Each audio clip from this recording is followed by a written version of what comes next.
Le premier morceau bi ñu bind ñun daara ji en tant que daara ji daara moom la ñu am dañu bëgg a jàng daal di bay suñu tool ëllëg ñu làng hip hop reggae raga moo fi ne di ñu sang daal di bay suñu tool ëllëg ñu làng musique bi la dafa dal ba déggatuma daara.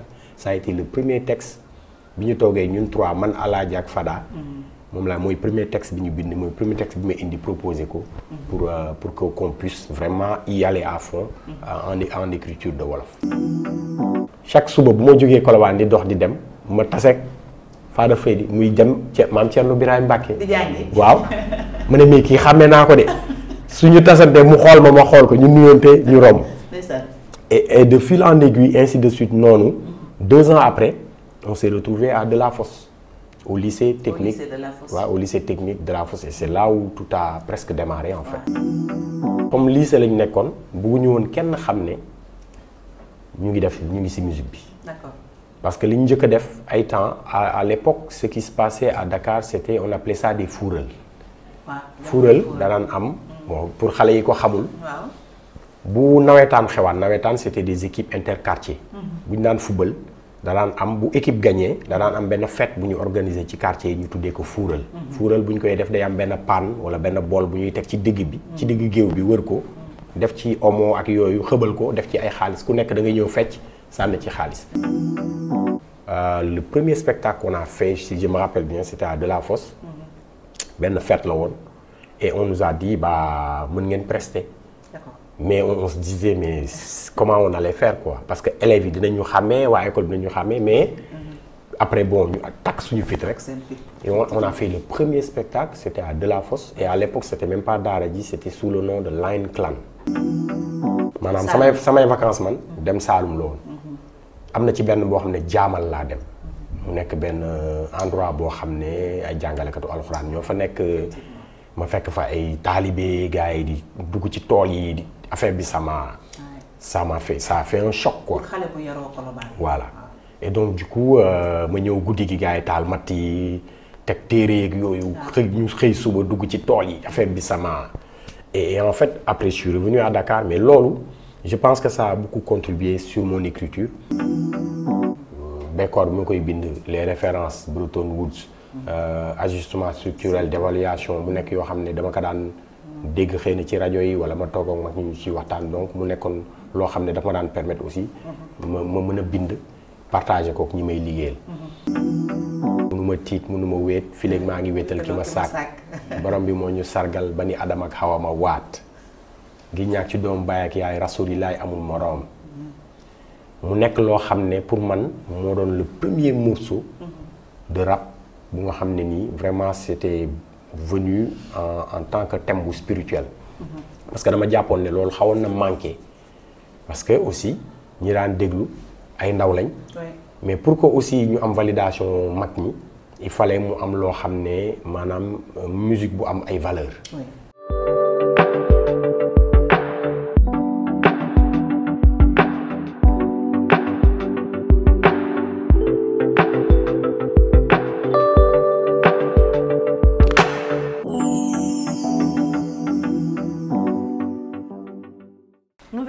podcast Fati mbokku internet yu UFD Média ñu ngi leen di sant bu baax di leen gërëm di am mbégte di jàkkaarloo waat ak yéen tey nag un numéro spécial une conversation particulière loolu laay wax sax ndax ki may dalal génération yu bëri xam nañ ko su ma ko waxee nag xel dina am ci ku muy dem damay bàyyi ñu découvrir ko ensemble ndongo ji bu daara ji famille Mamadou Lamine Seck mooy vrai touram mais ndongo ji lañ ko gën a xamee yaakaar naa boo duggee Sénégal naan Mamadou Lamine Seck dañ lay indil beneen budul kii toog mais kii toog c'est un plaisir ñuy jàkkaarloo ak moom daara ji avant daara ji famille début années 90 ba 2024 plus de 30 ans après le groupe est resté le même original mais surtout talentueux c'est un plaisir may dalal ndongo ji bu daara ji famille ziar naa la mon frère. delloo naa la ziar soxna Fati maa ngi am mbégte lool teew ci émission bii nii vraiment kontaan naa lool.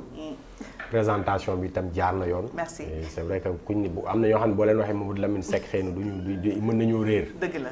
waaw waaye ki ñuy wax rek ki juddoo Colobane cosaanoo Saloum. donc Mamadou Lamine Seck aka Ndongo di Taalif MC. jërëjëf merci beaucoup Ndongo di lu jëm ci wàllu taalif daf ci liggéey bu am solo moom ak Fada Freddy maa ngi leen di wax sànq ne daara ji d'abord ensuite daara ji famille suñuy revisiter nag seen parcours day nekk lu am solo li ko dalee daara ji jaar xalima Boomerang School of Life Yamatele ba ci yeneen projet yi daañu ci dellu si waat pourquoi ñu invité ko ci suñu podcast Fati parce que il est inspirant mu nekk jàmbaar nekk itam doomu Sénégal bu ñuy safoo ndaka waa daara ji famille ana Fada. waaw Fada mu ngi ci liggéey bi daanaka comme ni nga ko waxee projet yi du jeex. kontaan nañ tam nga may ñu vraiment opportunité. ci podcast Fati bi ñu mën a ñëw expliquer ci liñ nekk parce que Fada moom comme li ñuy wax moom créatif la. foo ko fekk mu ngi ŋàbb guitare wala mu ngi studio. ba démb rek ñu ngi nekkoon ci studio di préparer benn projet bu bees boo xam ne. moom la ñuy waaj a dégtal waa àdduna bi. macha allah dinañ ci ñëw ci kanam te avant may dugg ci waxtaan bi bëggoon naa nga may ñu tuuti ci sa parcours ci sa enfance avant ngay ñëw ci rap beeg wàllu taalif ak taxawaay bi nga ci am parce que yéen artistes ngeen mais artistes yooyu jàllale ay messages mais laata may egg si foofu yëpp ba avant ñuy dem ci création daara ji bëggoon naa xam Ndongo ji fan la juddoo fan la màggee kan moo ko yar fan nga cosaanam ci Sénégal. waaw. maa ngi juddoo quartier bu ñuy wax Colobane. Colobane Saloum wala Colobane bi ci Dakar. non Colobane Dakar c'est vrai que am yow xam nga Sénégal nag am na Colobane Saloum. Colobane Saloum te am naa fa sax ay mbokk parce que ñi nga xam ne maa ngi sama papa.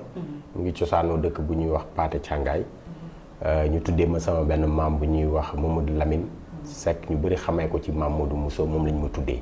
donc nekk Saloum waaye juddoo Ndakaaru juddoo Colobane rue 44 angle 45. am na ay jamono ku ñëwaan Colobane war a dem ci marché maquette bi sama koñ ngay jaare sama koñ moo doon frontière bi mooy koñ bi am ruq bu sew ñaari ruq yu sew yi nga xam ne bii ngay jaar dem côté Fass bii moom ngay génnee génn fu ñuy wax maquette Colobane mu nekk marché boo xam ne daanaka waa ñu bari ci Sénégal fa lañ daan daje. ñuy jugee Thiaroye ñi jugee Yëmbal ñëpp di daje foofu quoi. donc marché bi nga xam ne moo amoon marché balu fëgg jaay yi foofu la nekkoon tamit donc ma juddoo quartier boobu ku ñuy wax maam Ali Guèye yàlla na ko yàlla yërëm moom moo ma yar ak samay nijaay ñoom Banda Guèye ñoom Jibi Guèye ak ñi nga xam ne ñooñu nag ay ndar-ndar lañ. ñooñu ñoo ma yar Saalum laa cosaano waaye ay ndar-ndar ñoo ma yar Colobane. ak tamit ndeysaan nem si yàlla maam Aïda Diop. foofu laa màggee mu nekk nag benn quartier boo xam ne quartier bu rëboon la. bi ma nekkee xale li may fàttaliku mooy amoon na par exemple benn cinéma ñu koy wax cinéma luxe. donc daan naa faral di dem di seetaan yéen ay film cinéma. donc loolu marqué na ma sama enfance et ça m'a beaucoup aidé aussi dans l'écriture. et aussi quartier bi nga xam ne fa laa jugee nekk quartier bu dense quartier boo xam ne façon nit bu ne ngay gis. ñi nga xam ne ñoom laa màggandool ñu ci bari nekkoon ñoo xam ne ku nekk am na personnalité bu yéeme. et il fallait kenn nga jàng ci kenn ku ci nekk. donc c'est vrai bi ñu nekkee xale c'était l'époque dans les années 80 par exemple c'était l'époque de la musique funk. disco et cetera donc mu nekk musique boo xam ne aussi. ça nous a parlé. et bi ñuy commencé di dugg ci wàllum art. il est vrai que dañ ci dugg ci danse lañ ci duggee. parce que tab jamono boobu loolu moo xewoon. à Dakar loolu moo xewoon.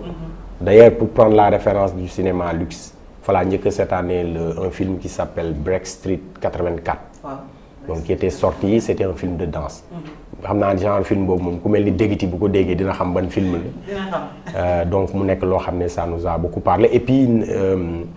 ñu amoon aussi des oncles parce que ki ma doon liggéey Fada Freddy amoon na ay nijaayam yoo xam ne dañu daan indi ay cassette mooy cassette TDK yi ñoo xewoon c'était des cassettes xale yu ndaw yi xam naa du ñu xam loolu génération yi mu ci xamuñu. voilà cassette yooyu nag ñun dañ ko daan passante yoroon ay Walkman cassette yooyu ci lañ doon enregistré ay musique yoo xam ne moom lañ daan déglu di ko passante ñun en tant que jeune quoi. D'accord, donc foofu nga doon danse nga tàmbalee avant ngay dugg ci rap bi est-ce que jamono boobu ci nga xamante ak Fada plus tard Alaaji Man yéen contexte nga xamante ñoom Fada avant ñuy ñëw ci création taxawal seen groupe di daara. alors Fada maa ngi ko xam Abdou Fatah Seck. maa ngi ko xam daanaka benn année la boo xam ne dafa ñëwoon Colobane di seet si benn mbokkam benn cousin bu ñuy wax Habib Guèye Biba ñu koy wax Biba Arif. artiste la il est à Paris d'ailleurs en ce moment. Okay. mais moom man ak moom Biba ñoo njëkk a dugg ci wàllum art bi. njëkk a créer ay affaire de groupe de danse léegi benn année Fada vacances jot Fada ñëw seet si ko Colobane. donc comme kër Biba fa la ñu bëri daan fréquenter artistes yu bëri fa lañu daan daje tey jii am na ñoo xam ne artistes yu bëri ñu xam këram lañu daan nekk quoi. këram ak sama kër sorante wu donc c'est bi muy seet si Biba noonu la ñu xamante maag Fada fa la njëkk a xamante. mais commencé wuñ di def ay di bind ensemble wala def dara. mais on a juste voilà ku nekk dafa ne ah looy déglu kii ne ko mu ne ma MC Hammer ma ne ko non man Public Enemy laay déglu tu vois donc. c'est comme ça qu'on a sympathisé. léegi nag bi loolu amee. vacances yi jeex mu dellu këram Centenaire. man tamit ma war a jugee Colobane. di jàngi ji école bu ñuy wax Ahmed Sy Malick. Ahmed Sy Malick école la boo xam ne mu ngi nekk ginnaaw Clémenceau da ngay traverser Centenaire dem Grande Mosquée egg foofu. chaque suba bu ma jógee Colobane di dox di dem ma taseeg Fada Feydi muy dem maam Thierno Birahim Mbacké. di jàngi waaw ma ne mais kii xàmmee naa ko de suñu tasante mu xool ma xool ko ñu nuyoonte ñu romb. Et de fil en aiguille, ainsi de suite, non. 2 ans après, on s'est retrouvé à Delafosse, au lycée technique. Au lycée technique de Delafosse. Et c'est là où tout a presque démarré, en fait, dans les années 92, 93. Parce que faut commencer à collaborer. Faut commencer à commencer à échanger, parce que il était très polyvalent au début. Parce que comme il écoutait de la musique jamaïcaine et tout ça. Donc il m'a dit mais man je rappe mais je chante aussi quoi. Donc et je me suis dit waouh parce que nous aussi on voulait vraiment on reprenait déjà des textes de rap américain. loolu moo doon jeunes yi ku ci nekk loolu nga daan def. mais moom bi mu ñëwee mu fekk ma man aussi may essayer di bind en wolof quoi. et il s'est dit mais il y a quelque chose à faire quoi et on s'est retrouvés dans les récréations à Delafosse. Et c'est comme ça qu'on a commencé les premiers textes. Ça, c'était bien avant la rencontre avec Alaaji Man. Alaaji Man, c'est plus tard. Donc, il faut que vous commenciez à faire un spectacle ou là, de la force de lycée? On avait quand même peur de faire des spectacles. C'est-à-dire, quand je dis peur, comme lycée, nous avons dit que nous savons nous sommes musique. D'accord. Parce que ce que nous avons fait, à l'époque, ce qui se passait à Dakar, c'était, on appelait ça des fourrels. Fourrel, bon, pour les gens qui ne savent pas, bu nawetaan xewaan nawetaan c'était des équipes interquartiers. bu ñu daan football danaan am bu équipe gagné danaan am benn fête bu ñu organiser ci quartier yi ñu tuddee ko fuural. fuural bu ñu koy def day am benn panne wala benn bool bu ñuy teg ci digg bi. ci digg géew bi wër ko def ci omo ak yooyu xëbal ko def ci ay xaalis ku nekk da ngay ñëw fecc sànni ci xaalis. donc mu amoon DJ aussi bu doon animé. léegi ñun ce qu'on a fait en premier lieu man en tout cas c'était d'aller derrière le DJ mu teg benn instru ma teg ci sama voix kenn du ma gis. Je l'ai fait peut-être 2-3 fois et après avec Fada on a essayé, on l'a fait et après il y a eu les premiers Fosco. Le premier spectacle qu'on a fait, si je me rappelle bien, c'était à Delafosse. Ben fête là et on nous a dit bah mën ngeen prester. Mais on se disait mais comment on allait faire quoi parce que élèves yi dinañu xàmmee waa école dinañu xàmmee mais après bon ñu takk suñu fit rek. Et on a fait le premier spectacle, c'était à Delafosse et à l'époque c'était même pas Daara J, c'était sous le nom de Line Clan. Avec 2 autres membres. Il y avait un gars qui s'appelait Askia qui est devenu peintre et qui faisait partie du groupe. Et si je ne me trompe pas, il y avait Gofou de Yatfou parce qu'à l'époque mon da doon ñëw Colobane di fréquenter Colobane et comme il rappait en anglais. Bi mu ñu rencontré il s'est dit mais vous rappez en wolof mais ça m'intéresse quoi je veux tu vois et noonu lañu defee suñu premier spectacle dans les années 92 début 90 à Delafosse et c'est par la suite vers 95 nag ci la am la rencontre avec Alaaji mais loolu après dinañ ci ñëw après la rencontre avec Alaaji donc li ngeen njëkk a commencé comme groupe tuddul woon Daara J donc après ngeen formé daara ji. exactement d'accord c'était en quelle année parce que damay gis gars yi dañuy werante ñi naan 92 ñi naan 93 donc man pour ne pas faire d'erreur dama ni début 90. waaw début bàyyi ndayu mbili gi mu wax ñu la. waaw début 90 lañ mën a wax mais mën nañ jàpp ne pour moi le curseur c'est ça doit être 93 94. pourquoi ma wax loolu mooy dafa amoon benn concours bu amoon en 95. boo xamante ne nii c'était organisé entre les lycées en fait. Okay. Si je me rappelle bien, il y avait même Bidé Boubès qui en faisait partie, mais qui représentait peut-être l'imam Moulay ou je ne sais plus, Blaise Diagne ou ben lycée. Et nous, on représentait de la force, Fada et moi. Okay. Et donc, ce concours-là s'appelait Scène Or 95. Scène Or 95. Oui, et c'était la concours de voix, de la meilleure voix, meilleure prestation qu'on a gagné après d'ailleurs. Et année Bobo, Aladji, il était venu bien un peu avant, un an après, on avait commencé à travailler avec Aladji. Donc ça veut dire que ça a réellement commencé, en 93, 94. 94, c'est vraiment le début. Et la première cassette, elle est sortie en 95 pour Daradji, fin 95. Et Aladji, on l'a rencontré dans des circonstances, on était allé, pareil, on voulait faire un spectacle, et on est allé au Métropolis. Pour Nico Hamoul, c'est l'actuel Café de Rome. C'était l'endroit où tous les jeunes de Dakar se rencontraient. Il y avait les premiers groupes de rap. Nous avons des prestations. Et nous, un jour, moi et Fada, nous avons dit non, comme il faut que nous nous disions, nous avons dit qu'il faut que nous fassions spectacle. Nous avons dit que nous avons dit Yu Diagne. Nous avons dit grand frère ou Baye Soleil. Il était avec la sécurité ci buntu bi ñu ñëw ne ko dañu bëgg dugg matinée mu ne ñu non yéen vous êtes jeune quoi mu leen dugg parce que ay xale ngeen quoi. ñu ne ko non mu ne lu ngeen def ñu ne ko non dañuy rap mu ne ñu rap non booy yéen xale ngeen dem leen affaire yooyu ñu dem bay dem mu woowaat ñu. ne ñu awee da ngeen bëgg rap defal leen ma dara ma dégg ñu defal ko a cappella mu ne non booy dugg leen xam nga et c'est comme ça qu'on est rentré au Métropolis la première fois sans maquette on n'avait pas de maquette. Et on a fait la première prestation devant voilà quoi, un public bo xamné gars yi doon jouer avant ku nek da doon ñeu joxe sa cassette def ben playback et ñun on est venu le DJ nous a demandé lu ngeen di def ñu ne ko non ñun mom bon tégal ñu ben instru rek quoi. Et je me rappelle yalla nako yalla yërem DJ Maktar à l'époque il était là-bas au Métropolis quoi. Et donc il nous avait aidé à choisir l'instru et à poser. Et c'était la première rencontre avec Aladji Man au Métropolis, avec des gens de la Médina. Ils venaient de la Médina, nous sol ensemble cuir, sol ay santiak def ay ki yoyu xam nga. Et puis nous on était impressionnés quoi.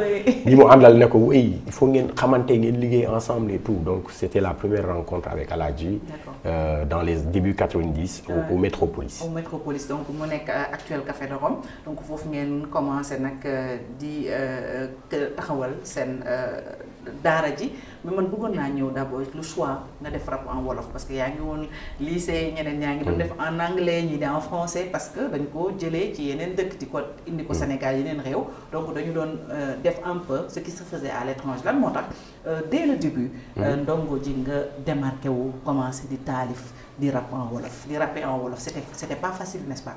C'était pas facile parce que à l'époque il fallait vraiment d'ailleurs pour l'anecdote bu may njëkkee dem Métropolis bi ñu laajee seen turu artiste bi ma nee Ndongo gars yi dañu doon reetaan quoi et même le nom Daradji les gens ils se disaient mais tu vois et c'était complètement décalé parce qu'à l'époque il fallait avoir un nom en anglais il fallait rapper comme MC Solar et tout ça donc loolu moo doon la tendance quoi et man c'est vrai que comme on était parce qu'on lisait beaucoup et puis on était très parce que man fi ma jógee par exemple j'étais très proche de sama maam dama jegoon bu baax sama maam bi ma yar maam Ali et ça m'a beaucoup marqué et le fait de chaque année scolaire bu vacances jotee dama amoon opportunité laay wax samay parents ñi ma fi ma cosaanoo ma dem di leen seeti maanaam samay vacances man dem Saalum la woon am na ci benn boo xam ne jaamal laa dem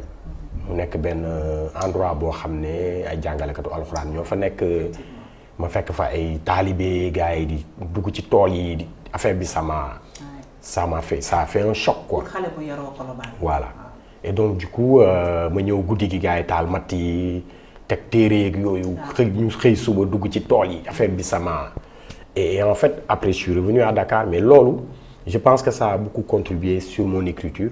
Et le fait que aussi ma jógee quartier bu mel ni Colobane comme li ma wax rappeurs yu bees yi samay références ay images la. Quand on dit Tamboy, tu vois, Tamboy, maquette Colobane, tu vois, ay Salsalato, yooyu yëpp c'est des images yoo xam ne dama ko dund. bi ma nekkee xale. Et l'écriture en wolof à l'époque ñi ko doon def bëriwuñu. Le premier morceau si je ne me trompe pas bi ma njëkk a déglu en wolof peut-être à l'époque et c'était même pas xaw ma sax nan laa ko déggee woon mais c'était PBS qui avait fait ku bëgg naa jokkoo avec Demba Ba. Après il y a eu MC Lida. Il y a eu Koul Koksis aussi. Koul Koksis c'est un des pionniers pour moi. Et donc ñooñu ça a été des gens yoo xam ne quand je les ai entendus rapper en wolof je me suis dit ok kon yoon bi lii la quoi. terewul ne man sama mbindum wolof c'était il y avait beaucoup de recherches je faisais beaucoup de. Tu parlais carrément wolof pur et dur. man kay dama ñëw nekk li ñuy rap ci anglais français. foog ñu def ko ci wolof. mais problème bi mooy il fallait travailler les intonations. Il fallait travailler la manière de poser parce qu'à l'époque li ndaw ñi daan déglu ay Snoop Doggy Dogg la ay Biggie Smalls affaire yooyu. donc man je me suis dit mais war nañ mën a rap. mu sonné et que mu neex comme gars yi ni ñu koy defee d'ailleurs. am na sama xarit yu kon Rue Marsa ñu leen di wax VIP. ñoom à l'époque ils étaient beaucoup dans la danse kenn ki ñoo bokkoon classe Pape Moussa il faisait partie du groupe. Et après benn jour dañ ma woo ne ma non est-ce que bind texte wolof commencement ba fin mën na nekk dañ ma ko laaj may reetaan quoi man leen si mën na nekk. effectivement ñun ci lañ nekk moom la ñuy def et c'est comme ça que et effectivement le premier morceau.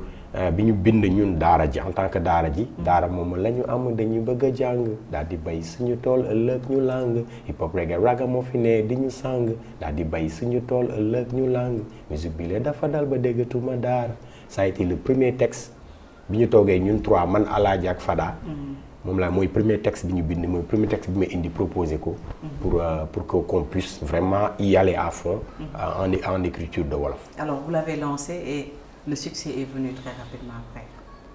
Dès que le morceau a été maquetté, parce que nous on n'avait pas les possibilités de maqueter, xamuñu woon luy loolu. Aladji c'était quelqu'un de très calé ci côté boobu. Il avait des amis DJ par exemple, DJ Lélé. Respect à lui qui était à la Gueule Tapée. moom moo ñu permettre ñu njëkk a def enregistrement suñu maquette au Kilimandjaro.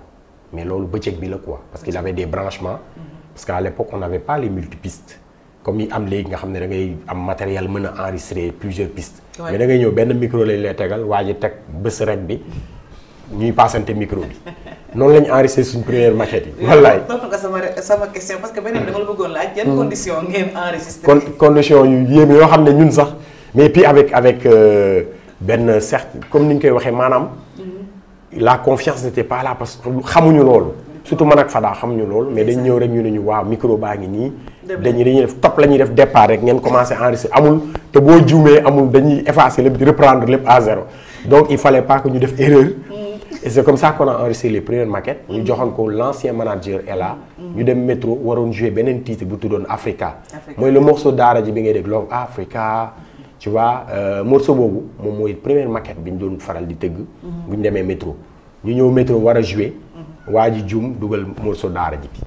Et le morceau, il est rentré et les gens, ils ont dit, mais ça déchire. Oui. Et c'est comme ça que c'est parti. Le premier morceau, il a été le premier carton pour Daara J. Oui, parce que cassette bi moo ñëw après CD bi ñëw.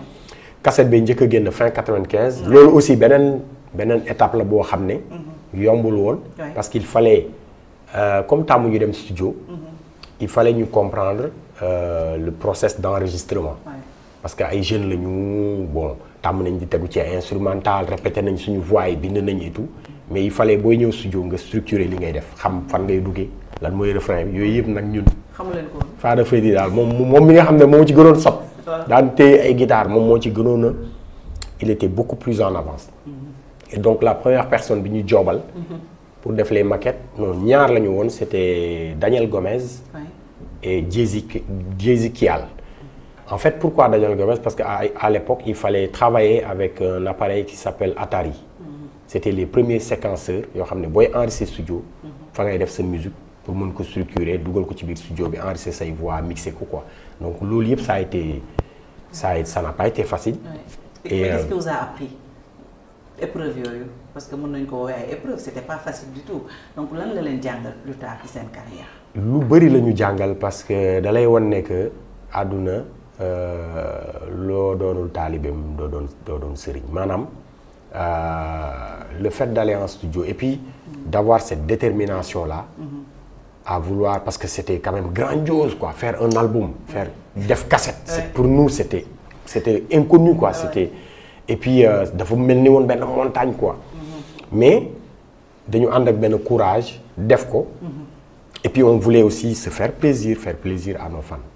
Voilà et li ñu gën a jàngal c'est mën naa wax ne c'est le mot résilience parce que dañ ko def avec la passion mais aussi on a beaucoup appris de gens comme Daniel Gomez comme Jay-Z Kial comme ak ñeneen na des musiciens yoo xam ne dinaan tas ak ñoom studio à l'époque le studio il était à fi ñu doon njëkk a defee enregistrement yi studio Aziz Dieng lañ koy wax mi nekkoon ci côté Sacré-Cœur bi et c'était impressionnant pour nous et donc le fait de faire cette première cassette ça nous a on n'était pas euphorique dañ ko def mais dañ ne li ñuy def ñun en fait des na lu bëri on a encore du travail à faire parce que saa yu ñu demee gis ne am na ay obstacles kii ni ñu mais est-ce que vous avez structuré votre morceau dañu ne ñu morceau bi ñaata mesure la ñu naan mesure man ma naan mesure mooy lan en fait il fallait compter il fallait apprendre à compter donc nit moom lépp looy def foog nga li ñuy wax naan xam-xam mooy njiit dëgg la donc cassette bi ñëw fin 95 daara ji ensuite CD bi 97 mais entre temps aussi de l'eau a coulé sous les ponts parce que nit ñi commencé nañu di xam daara ji le succès commence vraiment en fait c'est le travail liggéey bi moom moo tax nit ñi xam leen c'est le travail qui se fait connaître et après vous allez faire de grandes scènes mondiales mais diggante 95 97 diggante cassette bi ak CD bi lu bari xew na fa lu bari xew na fa parce que diggante 95 ak 96 ci lañ doon def tournée école yi quoi maanaam parce que ñun suñu public bi njëkkoon moonoom c'est les écoles et on a eu la chance de faire notre premier concert si je me rappelle bien sans album parce que boobu il fallait booy def concert fu nga am album am répertoire mais on avait quelques maquettes mais il fallait travailler tout un répertoire pour faire un concert c'était au lycée Sacré-Cœur mais bien avant ça on a eu aussi des possibilités d'aller jouer à Blaise Diagne lycée Kennedy Lamine Gueye Mariama Ba etc. La liste elle est longue même région yi dañ daan dem ci région yi di tëgg ay concerts et donc concerts yooyu noonu nous on se rendait pas compte qu'en fait le public bi da doon gën a mu ngi doon jël taille il y avait pas internet bien sûr mais de bouche à oreille le nom Daara J était vraiment inscrit sur la scène locale et donc entre 95 96 on a fait ces concerts yooyu noonu ci écoles yi ci lycée yi mais aussi ça a été 96 ça a été la première sortie avant ça il y a eu la sortie au Mali bien sûr et loolu je pense que c'était avant 95 on a accompagné le lycée ISEG on est parti au Mali à Bamako et après ça en 96 on a fait le premier voyage en France et ça a été le déclic en fait c'était le déclic parce que dañu dem ñibbisi gars yi di ñu xaar aéroport mais c'était un truc. Pour une première fois. Ouais. Et donc li tax ñu dem France nag c'est parce que bi dañ doon jouer benn concert de la Fosse et bi ñuy def concert boobu concert bi bëri nit fees dell ak ay nit. Et il y avait la présence d'un label. benn représentant maison de disque ñu ko doon wax Richard Soudana. Il était à ce concert-là et il était venu parce que gars yi dañu ko ne groupe bi xew Sénégal Daara J la. ay jeunes lañu moom mu ne foog mu xool groupe bi. ñu ñëw commencé concert bi def premier son deuxième troisième courant bi coupé te boobu wax nañ ñu ne waa maison disque bi ñun pour ñun concert boobu dañ ci doon teg suñu bakkan. ndeysaan. mais dañu def premier son deuxième troisième rek. courant ma ne may dem ñu ne ñun daal non lii moom li ñu xam fu ñu koy nettali. mais le lendemain le gars on nous a calé un rendez-vous. En ville. Et on a rencontré ce Richard Sodana là il dit ouais man je viens de Paris je représente une maison de disques oui damay signer ay artistes ñu naan mais ki li muy wax ni lan la mu naan ñu oui dama bëgg je veux faire un album international vous savez les artistes c'est comme des cacahuètes c'est un marché ñu naan waa ji kii est-ce que wér mais ci noonu nekkate waa ji def na ay démarches am Calais voyage bi Calais yëpp boobu temps y avait toute une équipe autour de nous et c'est comme ça qu'on a signé le premier contrat bi ñu yóbbu Paris ñu dem def suñu premier concert foofu def ay enregistrement et on est revenu à Dakar et on était attendu par une foule immense à l'aéroport de Dakar. Et on a vu aussi dafa am daara ji ay génération yu bëri la yu leen topp mais jeunes yooyu leen topp tey da nga ciy retrouver waat ba léegi dafa am benn attachement bu am seen diggante ak le public et ba léegi les nouvelles générations yu fekkewul jamono yooyu dañuy suivre daara ji pourquoi parce que dañu gis un engagement très tôt. C'est depuis le début, vous parlez de l'exode rural, vous parlez de Bekor. Lan moo tax ngeen teel a engagé, vous parlez même de religion à travers vos textes. waaw li waral textes yi ñu ci wax bay maanaam di teewal askan wi wala ñu bari daan ci gis seen bopp parce que milieu bi ñu jóge la dañu jóge ci milieu quartier populaire yoo xam ne da nga daan togg ak ay grand bon nga dégg leen ñuy waxtaan ci affaire ajustement structurel te époque boobu tamit ak xew-xew yi amoon dévaluation bi amoon ak yooyu yëpp mu nekk ay thèmes yoo xam ne daanaka matière la bu bari pour ñun suñu texte yi dans l'album Halima un morceau comme Bekor wala un morceau comme Identité wala Ma vie mu nekk ay titres yoo xam ne c'était des thèmes très forts Bekor bi ma koy bind les références Bretton Woods ajustement structurel d'évaluation mu nekk yoo xam ne dama ko daan dégg xëy na ci rajo yi wala ma toog ak mag ñu ci waxtaan donc mu nekkoon loo xam ne dafa ma daan permettre aussi ma mën a bind partager kook ñi may liggéeyal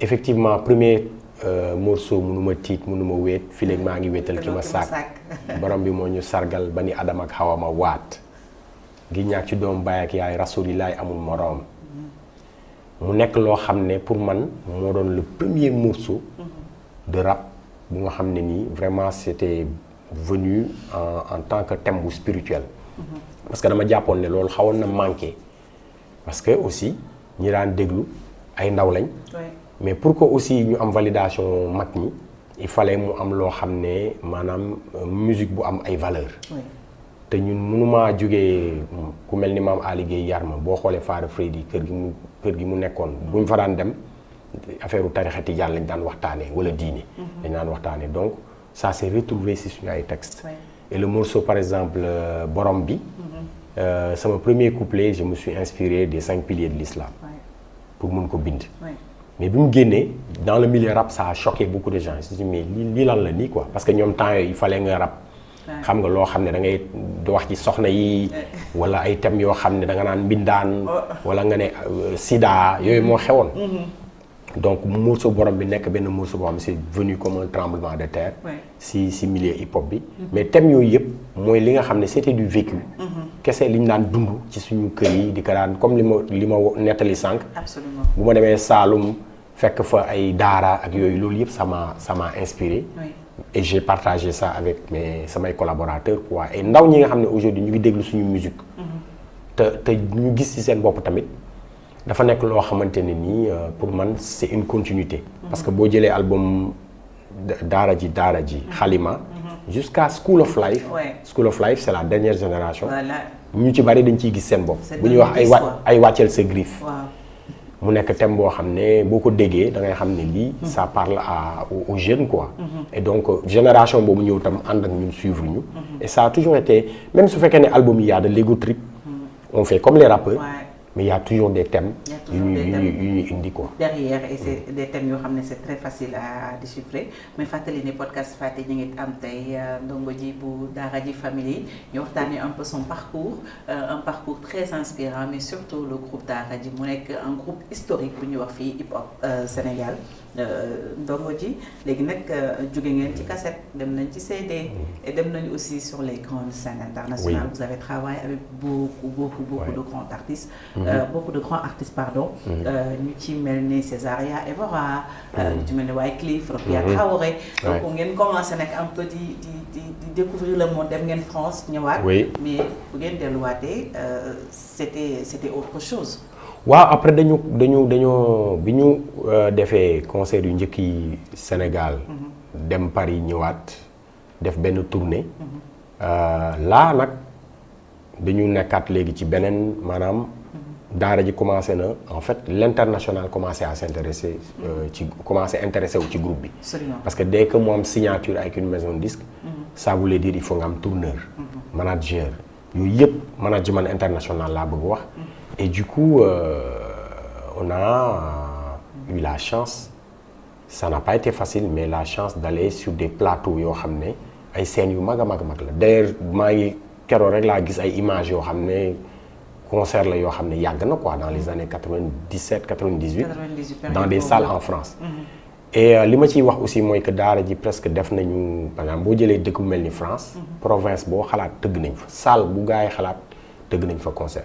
Donc loolu aussi mu nekk benn expérience boo xam ne commencé woon nañ ko am mais mën nañ jàpp ne que voyage yi ñu doon def ça nous a aussi ouvert un peu l'esprit, ça nous a permis après dañ ne mais en fait Sénégal rek du marché quoi. Mais il y avait l'Europe, il y avait les États-Unis, il y avait l'Asie. Keroog laay wax kenn di ko nettali naan ko def nañ tournée Inde mu ne ma Inde. ma ne ko Inde sax tournée nañ def nañ fa concert mu ne ma Indiens yi déglu nañ si ma ne ko déglu nañ ko dem nañ ba Chandigarh. mu ne ma fuy foofu ma ne ko Sikh yi xam nga les Sikh dañuy kii yooyu.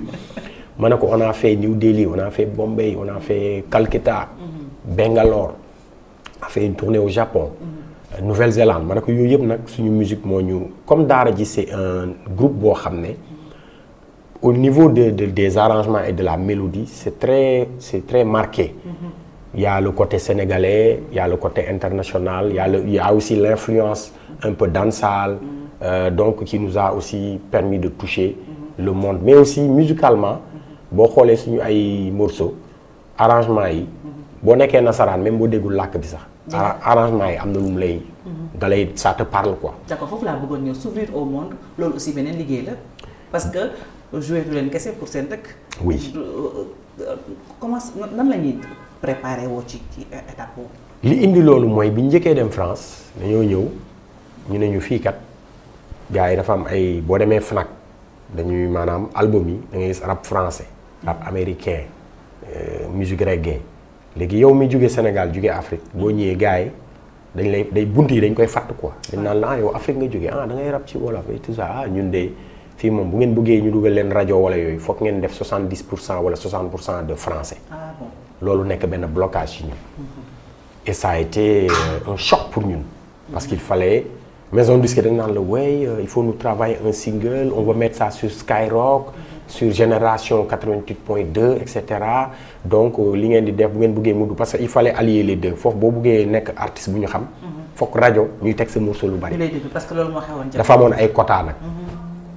maison boo demee Fnac distribution itam ñoom tam ñu teg seen ay mur ne la ñun daal Afrique nga jógee dañ lay sànni ci bac Afrique donc même ñi déglu rap bu ñu demee duñ la gis donc c'était un blocage pour nous. Et nous on s'est dit ok d'accord dañu bëgg imposer pour ñu def plus de français plus de trucs mais ñun dañuy garder suñu identité donc c'était des discussions yu bari ñu nag chef de label yi. Finalement ñoom dañ ñu ne groupe bi daal dafa mel dañu xaw a dëgër bopp nañ leen bàyyi ñoom. bu ñu def seen i maquette nañ leen bàyyi rek mais ñoom dañ naan jox leen ñu 50 sons bu ñu war def album def leen 100 sons après ñoom ñu choisir mais blocage boobu ñu am ça nous a permis de travailler la scène et de se dire en fait benn possibilité la ñu am pour gars yi xam ñu mooy ñun bu ñu yéegee scène moom dañuy rey suñu bopp dañu fexee daal ba bu ñu yéegee scène ku ñu bokkal scène moom bu ñu fa wàccee gars yi dañ naan non am na groupe bi fi jaar non dañuy marqué esprit yi. Et c'est ça qui a été une première motivation. bi tax première scène daara ji yi ñu doon def dans les années 90 bu ñu demee France wala ñu dem Espagne wala Allemagne on venait mais on arrivait très fort. Et on travaillait bien la scène c'était comme benn équipe de foot buy préparer matcham. Donc on faisait des répétitions on calait les instrus. Même bu waree am benn interlude dañ koy caler yooyu yëpp dañ ko doon caler. Et on a même fait une tournée à l'époque boo xam ne il y avait presque pas de cachet quoi. Budget yi ça nous a permis de payer nos voyages la prise en charge. Et après ça on n'avait rien.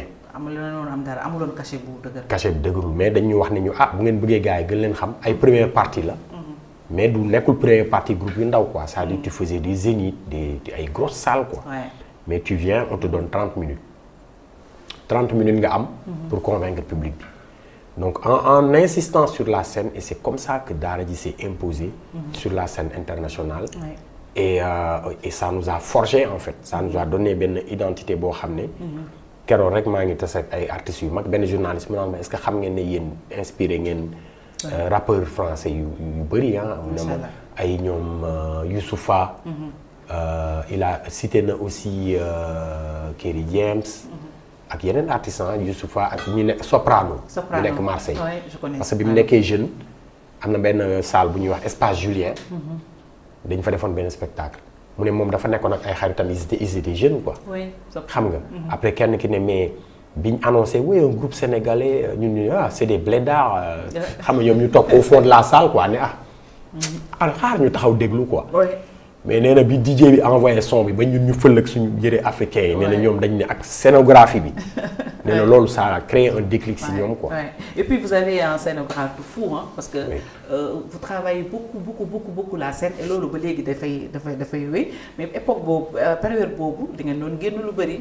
lu bëri ànd ak aussi engagement bu doy waar. et juste après Daara J CD Xalima. dafa juddu.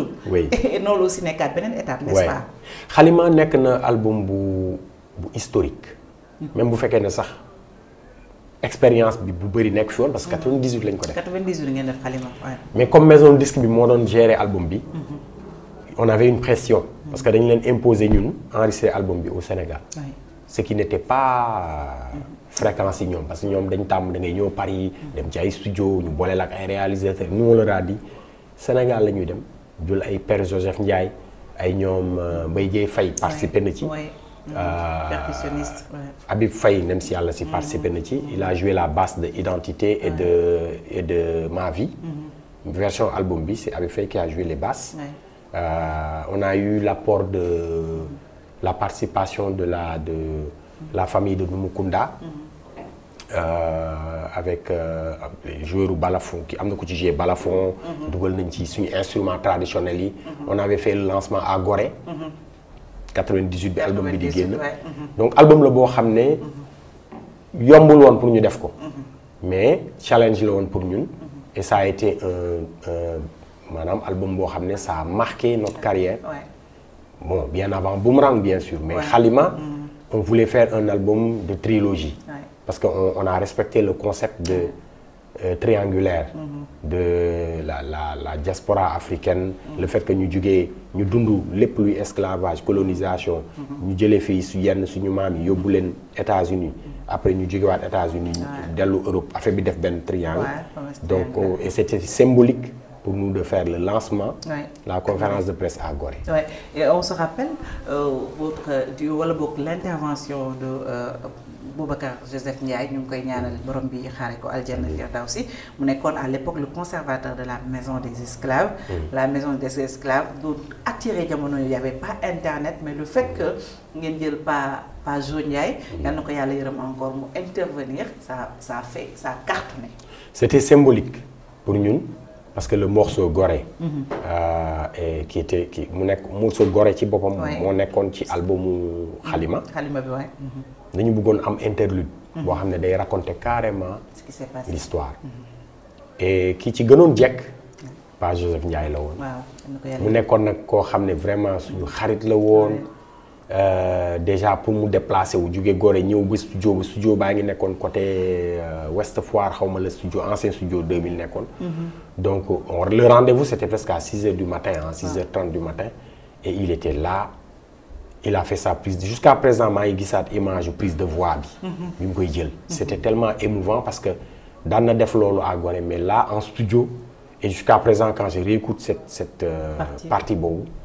mais c'est des émotions quoi. et album boobu symboliquement il fallait mu am voix am. amoon na yeneen invité mais ce morceau particulièrement Gorée il fallait que voix am nekk ci d'ailleurs dafa am interlude boo xam ne moom rek moo ciy wax. après il y avait le morceau en tant que tel Gorée. on a encore remis ces parties.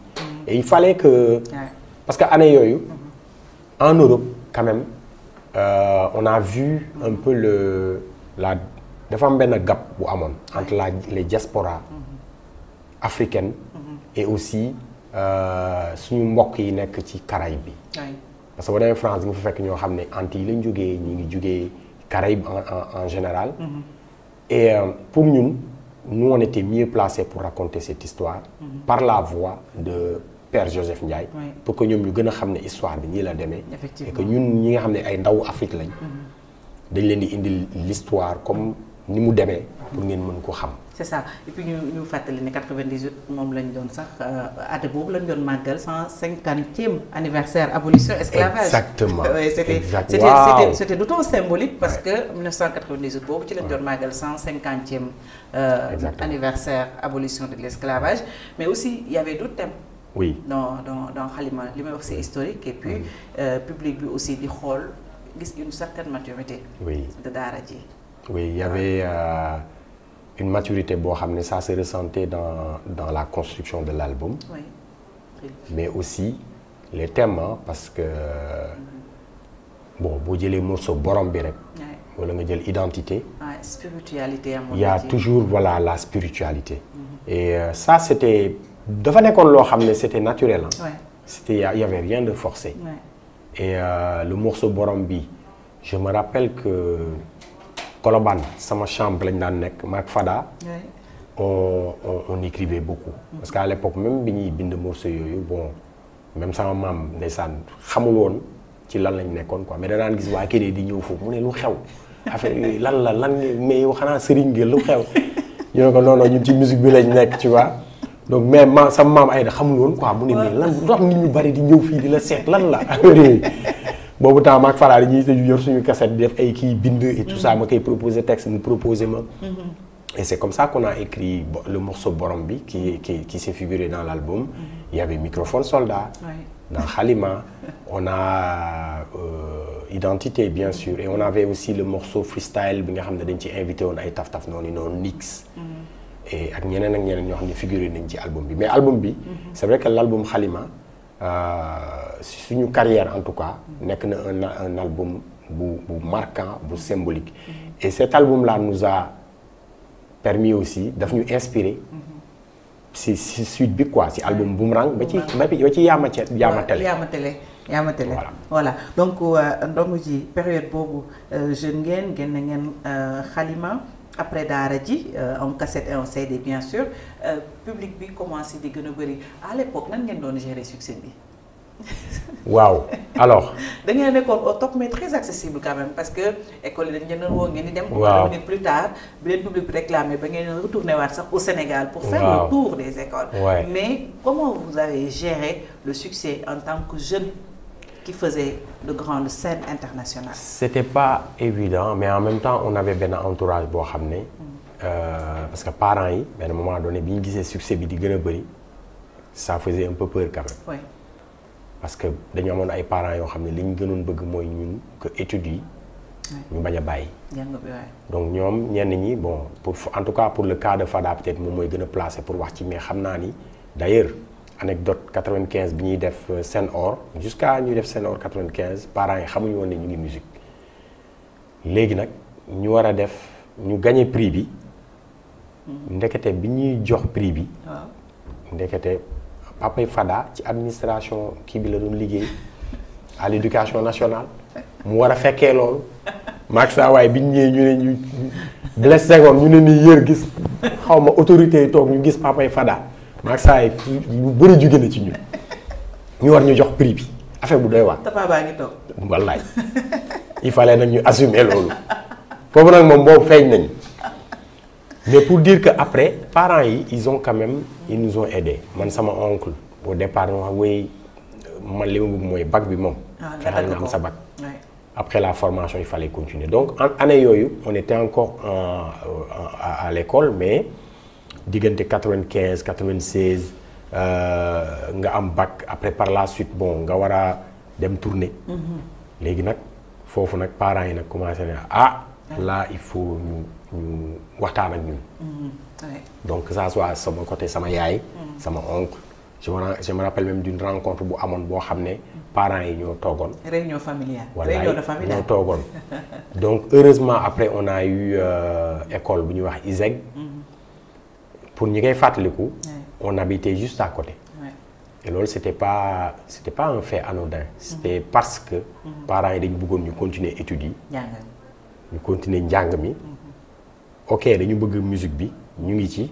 mais njàng bi il fallait ñu continuer. C'est important. Donc l'ISEG nous a permis de faire mën nañu wax ne dañu incuber. À côté, et c'est là où on faisait nos répétitions et aussi on suivait les formations, les cours. Donc c'était important pour parents, ils avaient beaucoup insisté sur ça. Ils avaient beaucoup insisté sur ça et là c'est important parce que l'éducation quand même, c'est la base. Léegi nag Xalima génn na en 98, Boomerang c'est 2003, donc 5 ans.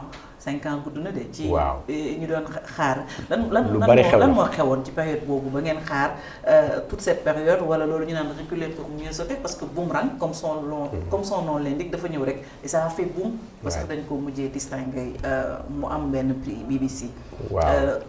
Période boobu 98 2003 qu'est-ce qui s'est passé wala dañ doon savourer Xalima ba léegi.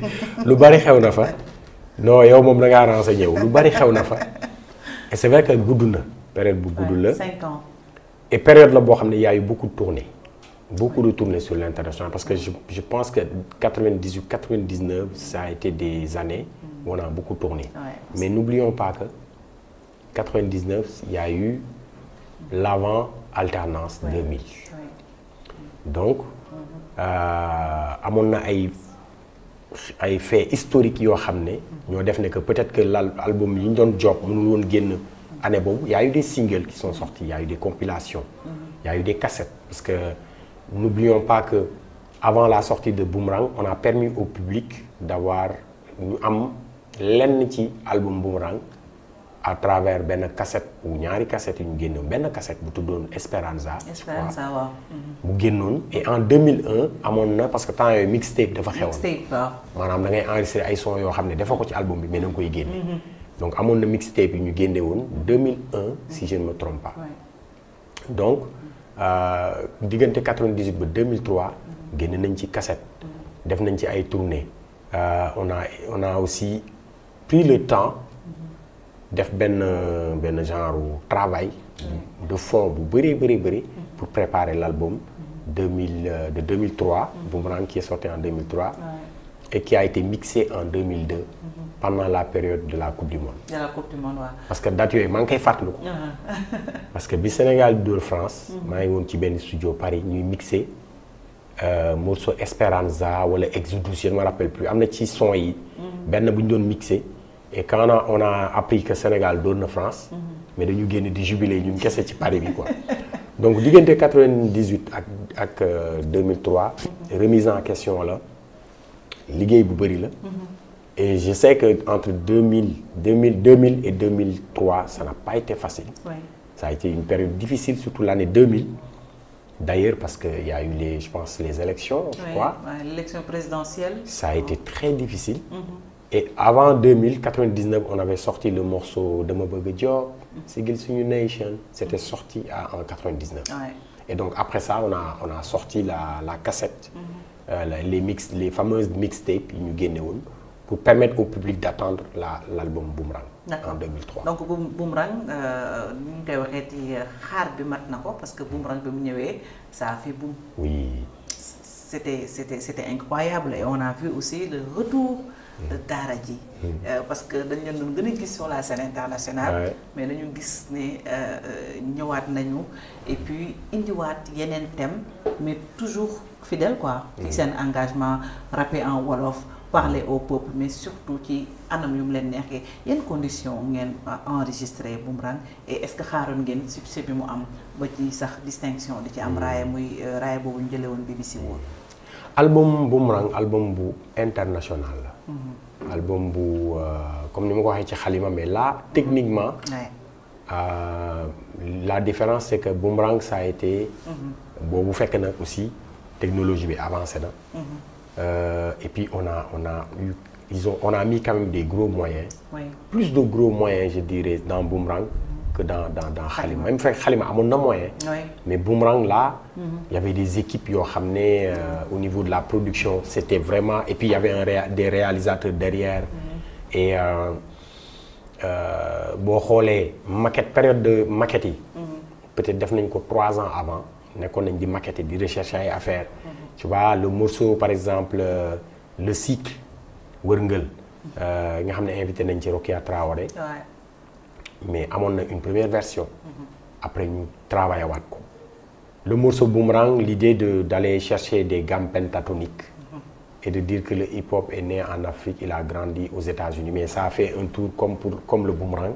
Ça a été tout le concept de l'album. Ça a été dessiné comme ça. Moi, j'ai Paris-Dakar. Tu vois, il y a toujours l'aspect mouvement, le voyage.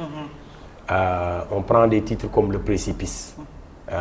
On peut prendre un morceau comme Exodus, qui a été un single, qui a beaucoup tourné en France, en Europe.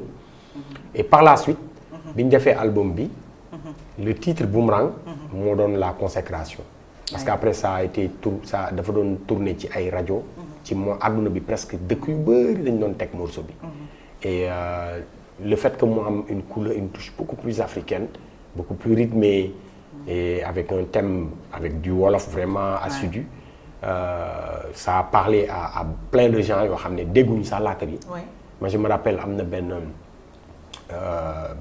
réalisateur bu mag a mag boo xam ne anglais la mës nañ tase mu naan ma mu ne ma yéen seen morceau Boomerang bi jusqu'à présent dama koy déglu et ça m'a marqué mu ne ma la première fois bi ma ko déglu mu ne daf ko def choc quoi tu vois et les enregistrements de cet album là il y a eu quand même une équipe boo xam ne ils étaient deux kenn ki ñu koy wax Quentin français la keneen ki Adam sénégalais la ñoom ils avaient un grand studio et eux ils étaient chargés pour réaliser l'album Boomerang. te ñoom ils ont été très critiques tu vois c'est-à-dire que ils nous ont genre arrangement yi d'accord wuñ ci lii ok ni ngeen ko daan defee mais ñun dañ gis ne nii la ñu war a def dañu war a couper morceau yi fii tu vois basse bi dañu war a jëli tel bassiste moo war a jouer morceau bi donc du coup c'était vraiment nouveau pour nous. Mais ils nous ont permis d'aller chercher vraiment au fond de nous-mêmes. Et de dama naan fàttaliku dañ naan dugg cabine studio di enregistrer ça nga poser nga ñëw teg ban gan kan kii du doomu Adama bérébu aljana pom bi àjjina buum gi doog naa ruuxu dugg naa waa ji ne ma non voix bi nga def c'est bien mais essaie de descendre ta fréquence de voix la tonalité essaie ko wàcce un peu plus. Tu vois, c'était des trucs qu'on se disait, ah ouais, en fait, eux, c'est des professionnels. C'est des professionnels. Allah dit, utiliser voix ou qui. Non. Il faut faire ça différemment, tu vois. Donc, album Boomerang, touche bobo là. Et il y a eu des featuring, si bien album B. Et comme nous m'avons cité, Rokia Traoré, Esperanza, Sergent Garcia, c'est un gros titre, Esperanza. D'ailleurs, dans cet album-là, il n'y a que Esperanza et Bob Sabop. Qui ont été réalisés par d'autres personnes à part ñaar ñi ma la wax. waaw parce que Bob sa bopp. ñi doon réaliser album dañ ci amoon blocage. parce que le fait que mu nekk benn morceau. un peu plus africain Bob sa bopp. kenn talatul mbokk. ñun on leur disait non ñun dañu bëgg son bi sonner comme ay leket. y avait sitar ci biir leket ñoom ñu naan ñoom comprendre luñ loolu. finalement ñun ñoo mujjee réaliser. yéen a mujjee réaliser seen bopp voilà mais boobu tamit Boomerang bi sànq maa ngi naan xaar bi mat na ko parce que ci lañ leen nominé jox leen raaya meilleur album africain. je pense mu nekkoon quand même aussi BBC Award une belle récompense. qu'est-ce que ça vous a fait lan la leen la yokk ci seen carrière. consécration bu mag la woon. mais en même temps aussi dañ ko doon dund comme pour ñun c'était normal parce que liggéey bi ñu defoon liggéey bu am solo lañ defoon ci album bi. mais aussi à l'époque 2003 2004 affaire yi dafa commencé woon changer parce qu'à l'époque on était chez BMG. et donc comme ni ma ko waxee au début rek. chef de projet yi daan nekk ci label yooyu daawuñu ñu comprendre. ñoom après ñu doon xoolee comme ay paria donc benn moment donné ça voulait dire que ñun. dañuy commencé di xool yeneen réew yi donc boo xoolee 2003 ci lañ commencé nag di tourner ci lañ commencé di laal marché américain bi. marché asiatique bi tout ça. et ce qui a permis ça c'est grâce à prix boobu ñu jox. te prix bi mu ngi jugee Angleterre. Angleterre bi album bi génnee presque titre Boomerang ça a été le plus joué ci rajo yi foofu. donc ça a attiré l'attention. même amoon na benn distributeur benn label bu tudd Vras Record. après ñoom ils ont démarché le groupe pour pouvoir album boobu waa ji dafa ñëw après nañu en fait album bii nii c'est vrai que vous avez travaillé avec des Français tout ça. Vous venez du Sénégal mais ñun album bi dañ koy jël dañ koy génne dans 70 pays. waa ji bu ñu waxee loolu dañu tilté quoi dañu ne 70 nga ne 70 pays bëri 70 pays mu ne non on va sortir l'album dans 70 pays. Et on va pousser quoi, on va travailler sur la com et tout ça. Et donc album bi mu génnee waaji nañu yéen kat dans quelques mois dafa am benn xew-xew bu mag bu yam Angleterre bu tudd BBC Music Awards. seen album bi dafa bokk ci album yi compétir. ñu ne ñun de xam naa dañuy dem noonu rek pour la forme mais bi ñu ñëwee ba ne ñun yéen vous êtes le meilleur groupe africain. mais c'était voilà quoi. C'était incroyable. Après on est allé en Angleterre. gars yi jox ñu prix bi. On a fêté ça et puis voilà c'était pour nous vraiment soulagement wu le fait que liggéey nañ loo xam ne ay at lañ ci liggéey di représenter dëkk bu mel ni Sénégal ñu jox ñu prix bu toll noonu mbégte bu bëree la woon. mbégte la woon voilà mu ngi noonu ñu continuer également après Boomerang aussi School of Life boobu nag moo maasee xale yi ñaan génération 2000. waaw dernière génération yi la génération 2.0 yi. 2.0 School of Life ay Foundation. yaa ma télé yooyu c'est yu mujj yi la mais daara ji entre-temps daara ji famille devenu daara ji famille. Oui. Mais toujours fidèle à ses principes. Toujours fidèle à son engagement, toujours fidèle à ses combats. On a vu, comme ni ma ko waxee, School of Life. Oui. te déjà boo xoolee rek moom mooy daara ji déjà. waaw et puis School of Life dañ ko boo xoolee boo defee recherche nga gis ne que bi mu génnee 2010 dañ ko boole ci 10 meilleurs albums au monde. Au monde oui. 2010. mu nekk album boo xam ne aussi dañ ko liggéey un peu dans la douleur. noonu laa ko mën a waxee parce que fekk nañu def mu am scission ak troisième membre bi. Dans les années 2007-2008. Donc bi ñu génnee ci loolu presque sax dañu dañuy arrêter musique ah bon ouais. Mais il y a eu des choses yoo xam ne Fada dem Mauritanie man ma ne musique bi moom xam naa damay dugg ci leneen damay nekk ci leneen rek. Mais far yàlla def ay 2008 comme ni ma ko waxee. benn jour kii woo ma Ousmane Faye manager Omar Pène woo ma ne ma dama la soxla yow ak Fada pour ay atelier ma ne ko atelier. mu ne ma non dafa may artistes yu ñëw Sénégal dama bëggoon ngeen ñëw waxu soxlawuma groupe bi mais yéen individuellement laa soxla ma woo Fada wax ko mu ne ma ok bah écoute fekk am na benn bassiste bu jógee France bu ñuy wax Manu Gallo ak benn batteur il fallait ñu dem Guédiawaye fi centre ji hip hop bi nekk ñu def fay atelier avec des jeunes de la banlieue et c'est comme ça qu'on a recommencé à travailler foofu la bul xaar looy def ko foofu la morceau bi juddoo. Et c'est comme ça qu'on a entamé après le travail man ak Fada encore et c'est ce qui a amené School of Life Daara J Family. Donc album bi ñu def ko vraiment ça n'a pas été facile parce qu'on repartait à zéro. Sans le troisième membre. Ci la ñu def le morceau Sama Gaañaa Ngi ci la Fada def toog këram di def maquette bi. doomam mi déglu ko ne ko mais pas li neex naa affaire yooyu mu ñëw ne ma def naa benn son bu xale yi son bi da leen neex quoi mais lii sax d'ailleurs est-ce que waruñu si def dara ma ne ko ok on y va et c'est comme ça qu'on a entamé Bàyyi Yoon on a fait les autres maquettes et après on a pu rassembler des moyens pour produire l'album School of Life en 2009 2010.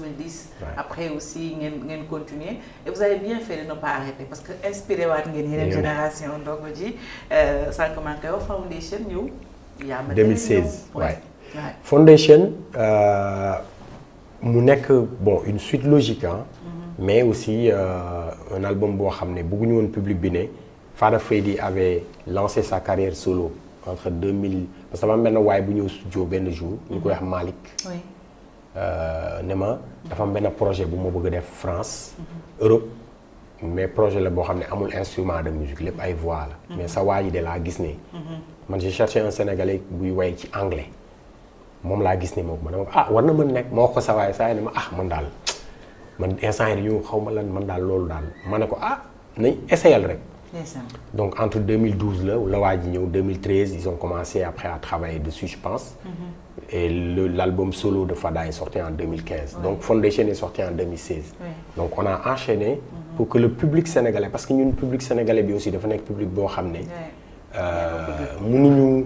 mënuñu dem sans ñoom.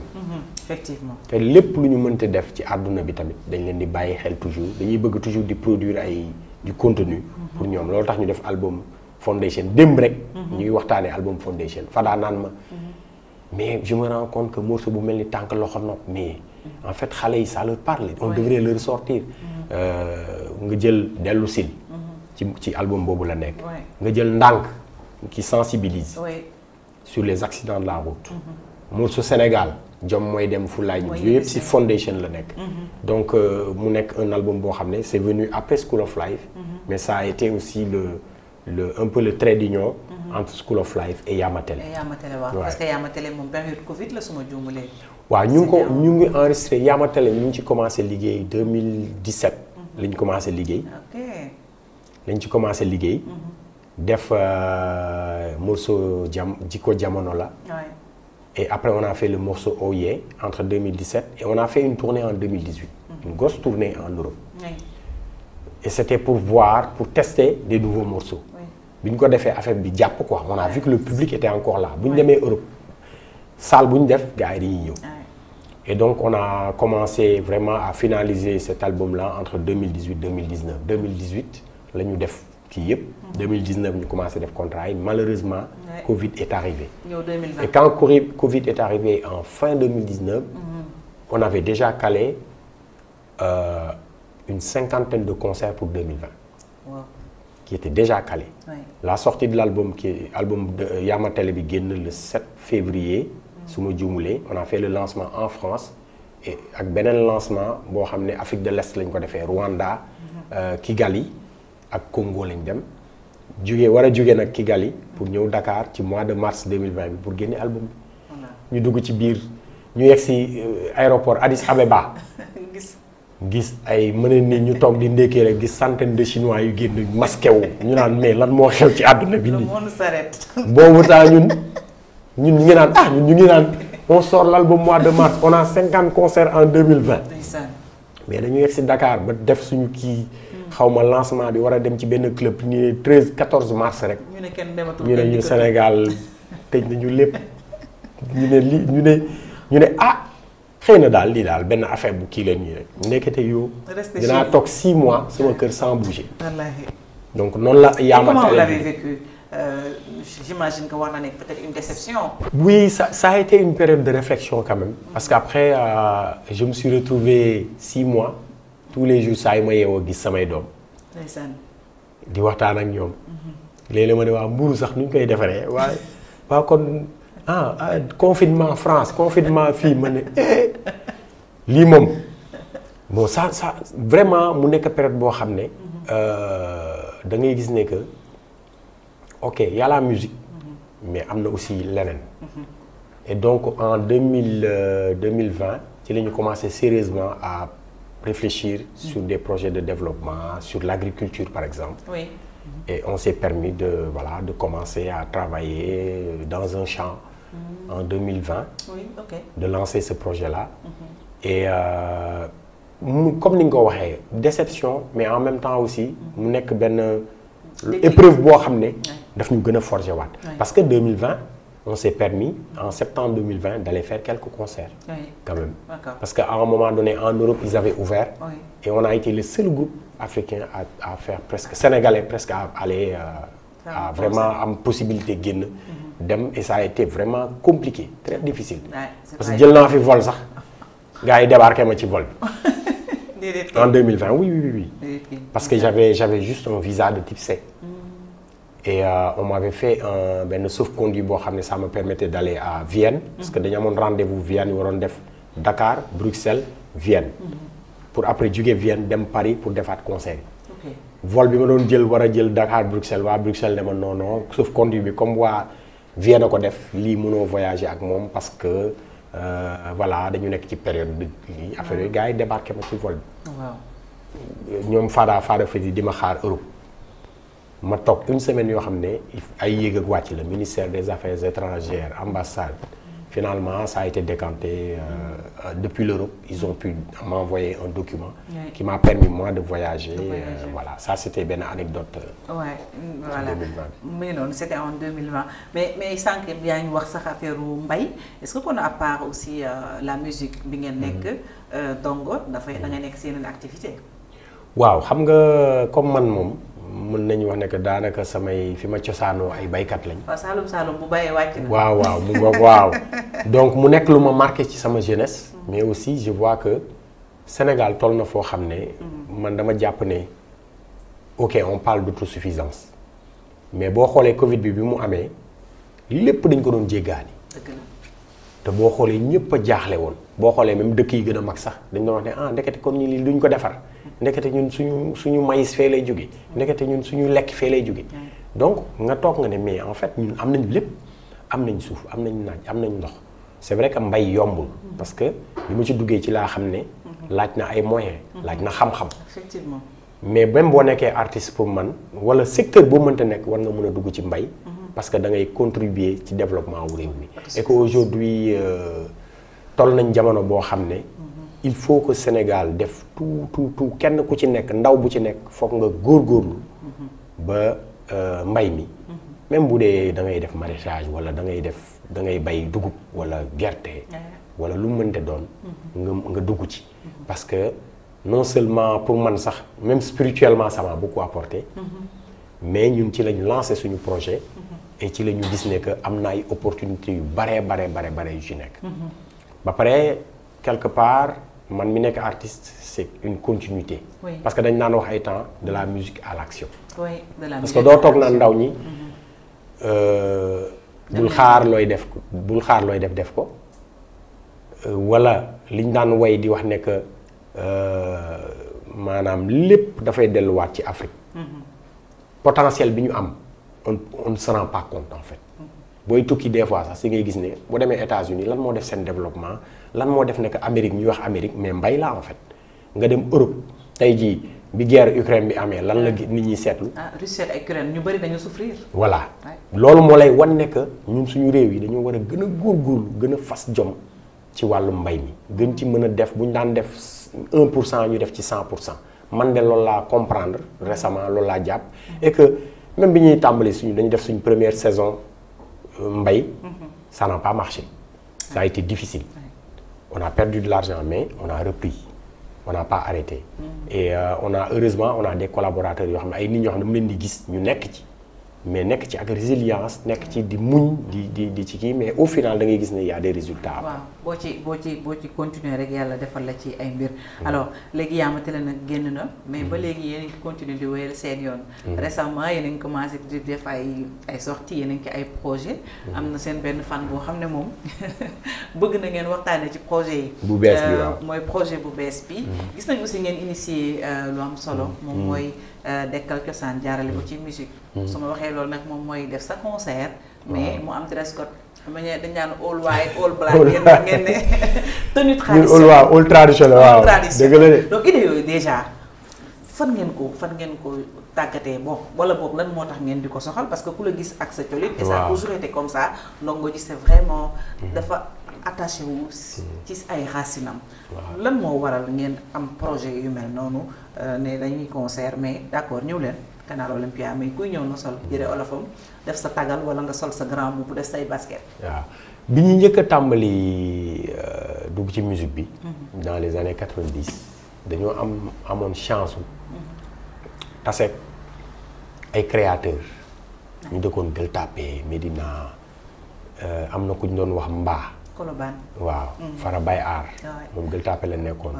Colobane ba léegi mi ngi def yu rafet. ah xam nga Fara ba moom may jaay ay dàll ak saak. waaw mu ngi Fara Baye Aar nag daal li ñu njëkk a sol dans les années 90 dugg métropolis fekk jamono yooyu ay Jordan a xewoon nag ay Scottie Pippen nag. ay xawma nu ñu koy waxatee ay ribu pëmp yooyu ñoo xewoon boo solul yooyu. bokkuloo ñun daal xawma nan lañ def ba xamanteeg Fara Baye Aar. mu defal ñu ay montantu dàll yoo xam ne ay vogolan la woon. ñu sol dàll yi ñëw dugg métro gars yi di ñu xool naan mais ñi bizarre nañ de loolu dans les années 90. di ñu defaral ay ceinture der ay ñu sol ay yére def ci ay petaaw ay gilet yu Baye Fall yooyu lañ daan jaxas ak cuir Cheikha di ñu daggal ay jean di ci def ay tunique yu yéeme donc ñoo njëkk a sol donc loolu moom la ñu topp ba léegi daanaka sax parce que hip hop boo koy wax da ngay gis gars yi dañuy solu sport solo ay yére basketteur wala yooyu wala ay blouson wala ay kii loolu dinañ ko def mais ñun dañu dem ba identité bi ñu am ci musique bi identité boobu la ñu am ci wàllum colin bi te aussi démarche bi ñu am démarche la boo xam ne dafay mettre en valeur les créateurs locaux parce que yàgg naa dégg consommer local mais dafa war a tàmbali aussi et je trouve que suñu créateurs yi au niveau local ils sont dañu li ñu def dañ ko mën même bu fekkee ne les moyens ne suivent pas wala des fois c'est compliqué mais en termes de créativité c'est pas pour rien mu am ay marques yu mag a tey jii depuis quelques années ñu gis leen ñuy ñëw di def Sénégal di def ay défilé di inspiré wu ci li gars yi def tey jii des fois ma sol benn tenue de scène dem fu ma dem ñu ne ñu mais tenue bi fan la jógee man leen Célira bi kan Célira bi kan elle est magnifique ak ñeneen mun na liste bi dafa gudd soo Fatou la liste elle est longue et chaque fois que ñuy def concert wala ñuy génn def ay sorties on est habillé par des créateurs locaux et bi ma cité Mba ça a été le départ avec Cheikha pour ñun daara ji et récemment dañ doon def benn événement ak ay jeunes yu tudd outside Dakar ñoom ñu tàmm di def ay événement ay soirée ma ne waa ji mais ce serait bien parce que ñoom ay daan nañ def ay all white ay affaires yooyu noonu xam nga man maa ngi fàttaliku sax dans les années 90 métro daan na am ay soirée Snoop Dogg gars yi ñëw solo comme Snoop Dogg yi ko mais ñun nag ñu ñëw ne ñun dañu bëgg gars yi soirée daara ji ku nekk da nga ñëw solo sa cosaan jëmmal suñu réew mi ku nekk bu dee yow balante nga wala mankaañ nga wala joolaa nga wala waalo nga ñëwal indi sa fësal sa cosaan donc ñu def soirée boobu nag mu nekk soirée bu yàññ bu taaru man sax damay taxaw ci kaw scène bi gis xool public bi mais damay yéemu quoi bu may xoolaat image yi affaire yi rafet ma xam ne que loolu ça colle vraiment avec suñu démarche et aussi ça permet de faire briller aussi créateurs yi nga xam ne ñu ngi suñu réew mi di def liggéey bu am solo donc man dama yàgg gëm ne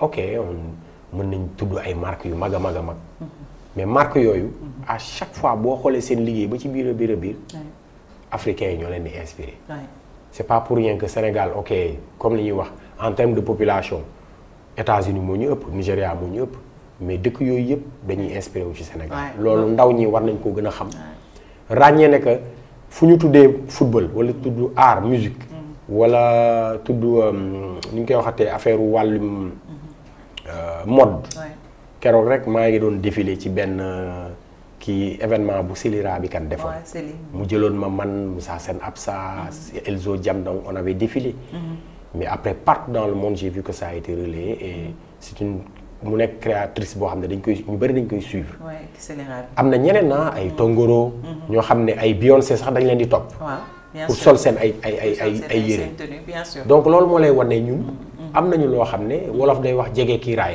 la des fois on ne se rend pas compte du potentiel qu'on a ci suñu réew mi donc ñun nag en tant qu'artiste ñun ñoo war a gën a mën a fësal loolu nos créateurs ont du talent Ndongo Ji ni nga ko waxee noonu la et puis Sénégal ni muy inspiré dafa doy waar Jolof Rice ceebu jën Nigéria da koy xëccoog ñun nee ñoom gars yi ne leen bi ngeen nee Jolof ngeen waroon a xam ne moom moo leen ko Jolof Rice toog leen xam nga ne ceebu jën Penda Mbaye yéen tamit Jolof moom bu demee Nigéria Sénégal la dëkk mu ngi noonu Ndongo Ji léegi nag yéen également ci yeneen projet album bu ngeen waaj a génne n'est-ce pas am na aussi yeneen projet ngeen nekk waa Daara J waaw jamono bi dañu nekk depuis quelque temps dama am benn waxtaan bu ma amoon ak xëy na bon souvent damay échanger lu bari ak Babacar Ndaak Mbaye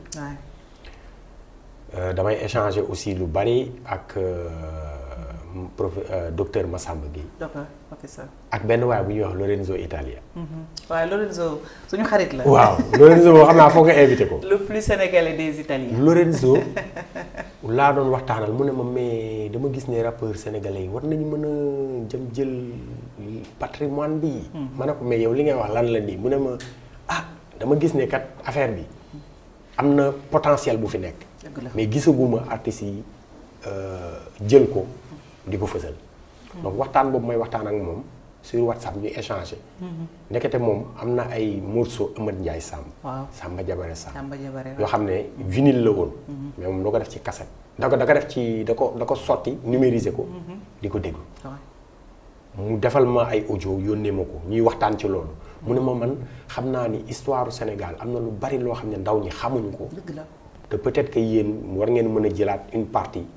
pour mun ko xamal ndaw ñi à travers la musique. mais à travers aussi peut-être les paroles. donc ñu am projet bu bees boo xam ne c'est un peu plus traditionnel. loolu nag surprise lay doon pour ñu bari. donc ñu ngi nekk di ci liggéey. et vraiment man ak Fala dañuy toog des fois. may teg ay keroog laa découvrir benn waykat bu nekkoon Sorano je pense bu ñuy wax Samba Seck. ay ñoom Amath Ndiaye Samb par exemple am na ay morceaux yoo xam ne xalam la ak voix. xaw ma woon titre yooyu. Lorenzo da koy reprendre tout le temps sur les réseaux sociaux. maa la ko wax donc ma nekk di ko dégluwaat. et c'est comme ça que j'ai découvert vraiment ay pépites quoi. parce que on ne se rend pas compte mais on a des pépites parce que c'est vrai peut-être que nit ñi xam nañu Samba Jabare. keroog laa dem seetaan benn film documentaire Ndiaga Mbaye. et j'étais très fan de lui. et donc boo dégloo Ndiaga Mbaye xam ne référence am pas yooyu la. donc je pense que ñun ñi nga xam ne ñooy peut-être la génération bi nga xam ne 90 lañ commencé musique. war nañu mën a xamal les dernières générations ne que y avait une ancienne génération qui a fait vraiment les belles pages d'histoire du Sénégal. La musique traditionnelle. parce que dañ daan raconter suñu histoire di raconter jaar-jaaru mag ñi. donc ñun xëy na on va essayer de faire un travail pour rendre ça contemporain. ce qui n'a du doon du yomb xam nañ ne du doon du yomb. mais xam naa ni Fada Freddy moom.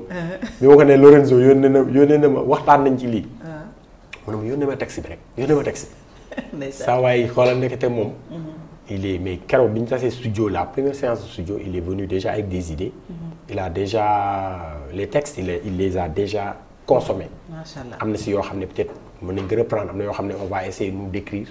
et voilà d'actualiser. macha allah un peu cette période là. macha allah merci beaucoup Ndongo Diouf on est pratiquement au terme de cette conversation ban message nga lancé les fans de Daara J de Ndongo Ji ñi leen doon suivre 90 ba léegi ban message nga leen di lancer et cette nouvelle génération également qui suit Daara J Family qui suit Ndongo Ji c'est quoi le message? waaw le message mooy jàng du wees mooy tamit li may ñaan yàlla mooy doomu aadama bu nekk nga am une paix intérieure. une paix intérieure nag ñun li ñu xam mooy. dafa am phrase buy wax yoonu njub nag. nit ku nekk doomu aadama bu nekk mënoo mat. da ngay góorgóorlu. ci sa bopp góorgóorlu sa digganteeg doomu aadama yi aussi ngay jëflante di def lu rafet. def lu baax. pour man loolu mooy le message bi nga xam ne toujours moom moo nekk ci suñu dënn yi moom la ñu bëgg di partager mais damay profiter ci lii pour santaat.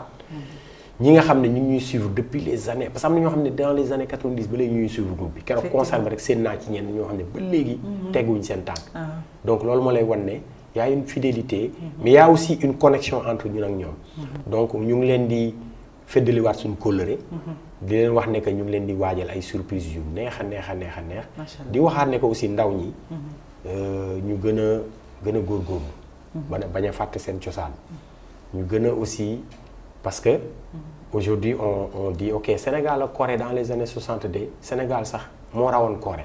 waaye tey jii Corée ñoom ñooy dem di defar ay ordinateur di defar ay téléphone. lu tax discipline. ak éducation. pour man éducation ak discipline buñ ko ndaw ñi. buñ jëlee ñaar yooyu teg ko seen kanam. lu bari duñu jomb. ba pare am nañu toujours dañuy wax ne ok mag ñi am na lu ñu fi bàyyi mag ñi am nañu contenu boo xam ne bàyyil nañ ñu ko fi dinañu citer mag ñi souvent mais dama bëgg ndaw ñi di xool action ndaw ñu mag ñooñu lan lañ doon jëf ak naka lañ doon jëflante ñu mën a teguwaat ci loolu du yomb nag waaye lu war a mën a nekk la parce que Sénégal instant yi mën nañ jàpp ne damay wax ne on est béni parce que dañuy naan ok am nañ ay richesse mais pour man gaz ak pétrole ak yooyu yëpp soxlawuñ ko. li ñu soxla mooy ñun suñu bopp ñun sénégalais bi moo soxla delluwaat ci boppam. xam boppam. xam li mu am pour mën a jëm ca kanam. foofu la àddina bi toll. waaw merci beaucoup amatuma dara lu ma ci tegaat maa koy remercier bu baax a baax ndongo ji bu daara ji famille moom la ñu àndaloon ci podcast Faty sant leen gërëm ko santaat ko bu baax a baax. je te remercie beaucoup parce que jot amul. mais nag ñu nangul ñëw waxtaan bi nga ne la moi-même j'ai beaucoup appris puisque j'ai toujours été fan de daara ji ñu ngi leen di ñaanal projet yu bees yi yal na ci yàlla def teg ki loxo. amiin ngeen dellu si waat. andi waat yeneen. amiin daf ñuy continuer di ñu neex. amiin kontaan nañu loolu merci ñu ngi leen di inspirer toutes les générations merci pour tout ce que vous faites pour le pays merci pour tout ce que vous faites pour le Sénégal sant ko gërëm ko à très vite incha allah ci beneen numéro Faty podcast jaajëf ba beneen yoon incha allah. jërëjëf.